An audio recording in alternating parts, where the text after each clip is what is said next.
Like, hey, happy Thursday. It's January the 25th. Man, do y'all like to do digs here in? I mean, we got a backdrop here. See that right there on the wall is Hebrews 12:2. Jesus, the author and perfecter of our faith, the finisher, the completion of our faith. As we work our way through Hebrews this year, it's going to be really cool to focus our hearts and minds in our faith on the object of our faith, which is Jesus himself. Okay? Hebrews chapter 1, verses 5 to 14. Here we go. For to which of the angels did he ever say, you are my son? Today I have become your father, or again, I will be his father and he will be my son.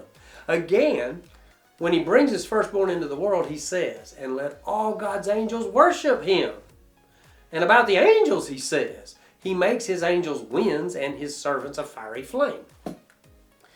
But to the Son, your throne, God, is forever and ever, and the scepter of your kingdoms, a scepter of justice. You have loved righteousness and hated lawlessness. This is why God, your God, has anointed you with the oil of joy beyond your companions.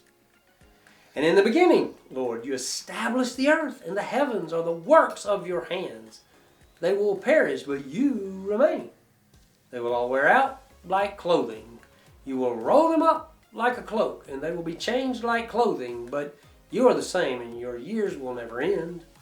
Now to which of the angels has he ever said, sit at my right hand, until I make your enemies your footstool? Are they not ministering spirits sent out to serve those who are going to inherit salvation? So as we continue to see God's case made to the Hebrew people, Hebrew Christians, maybe some mixture of Hebrew Gentile Christians in the context of a first century environment. See, as I mentioned yesterday, many of the kingship quotes refer in the Old Testament context to the establishment of the Davidic kingship and hereditary line. In the book of Hebrews context, what we're reading, these prophetic passages refer to Jesus, are fulfilled in the Christ, in the Messiah, are fulfilled in Jesus the Christ.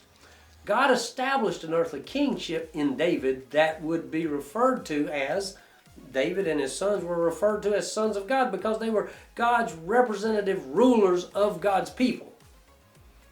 He even refers to the kings as ruling like God over his people.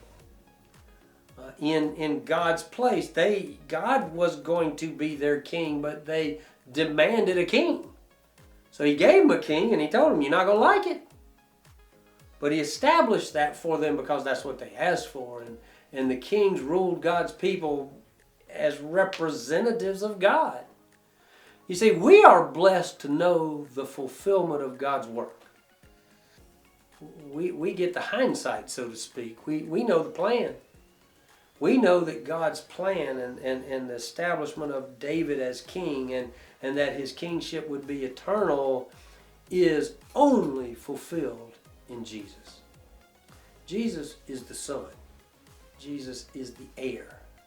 Jesus is the King, and Jesus is the King of Kings. You see, we get to see this trajectory of God's salvation. Whew! See you tomorrow.